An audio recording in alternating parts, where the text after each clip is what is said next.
وقت عمریں ختم کرتا جاتا ہے اور موت امیدیں کاٹتی جاتی ہے۔ ہر ایک طلوع ہونے والا سورج غروب ضرور ہوتا ہے۔ بہت سے بدبخت ایسے ہیں کہ ان کی موت ان کے سر پر آ پہنچی اور وہ مالدار ہونے کی خواہش میں مارے مارے پھرتے رہے۔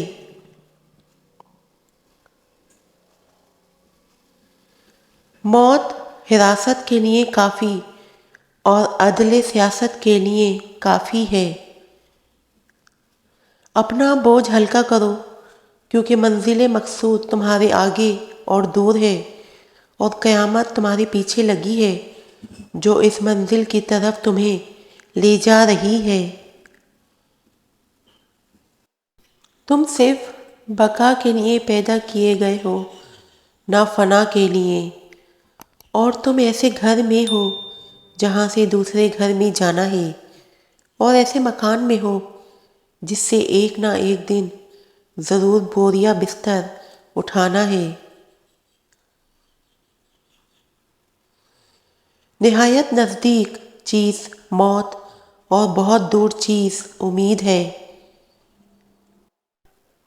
موت ہر ایک زندہ کے سر پر کھڑی ہے۔ موت تمہارے سائے سے بھی زیادہ تم سے ملی ہوئی ہے اور تمہاری جانوں پر اسے پوری قدرت حاصل ہے۔ بے شک سب سے اچھی موت یہ ہے کہ انسان اللہ تعالیٰ کی راہ میں شہید ہو جائے۔ اللہ تعالیٰ کی قسم، اللہ تعالیٰ کی راہ میں تلوار کے 100 زخم کھانا بھی بستر پر مرنے سے زیادہ آسان ہے۔ ہر ایک کی موت کے لیے ایک وقت ضرور ہے اور دنیا کی ہر ایک امنگ و خواہش میں دھوکہ اور غرور ہے۔ جو شخص موت کو یاد رکھتا ہے وہ دنیا کے تھوڑے سے مال پر قناعت کرتا اور خوش رہتا ہے۔ بے شک موت تمہارے ساتھ بندھی ہے اور دنیا تمہارے پیچھے سے سمیٹی جا رہی ہے۔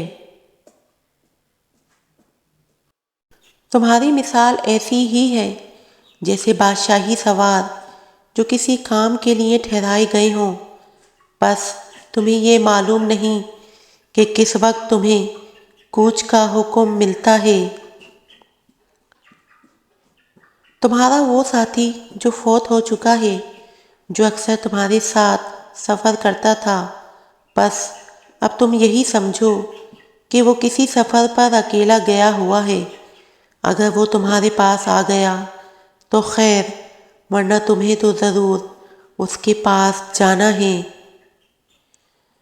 اپنی نفسوں کو جنت کی نعمتوں کا مشتاق بناؤ اور موت کو محبوب اور زندگانی کو دشمن سمجھو۔ مجھے اس شخص کی حالت پر تعجب ہے جو لوگوں کو مرتے دیکھتا ہے اور اپنی موت کو بھول جاتا ہے۔ بے شک جتنے لوگ زمین کی پشت پر چلتے ہیں وہ سب کے سب ضرور اس کے پیٹ میں دفن ہوں گے۔ ملک الموت کی آواز کی طرف دھیان رکھو اور اسے ہر وقت دل میں یاد رکھو۔ جو شخص موت کو زیادہ یاد کرتا ہے وہ دنیا کے دھوکوں اور فریبوں سے نجات پاتا ہے۔ مومن کے لیے موت جیسی کوئی باعث راحت نہیں۔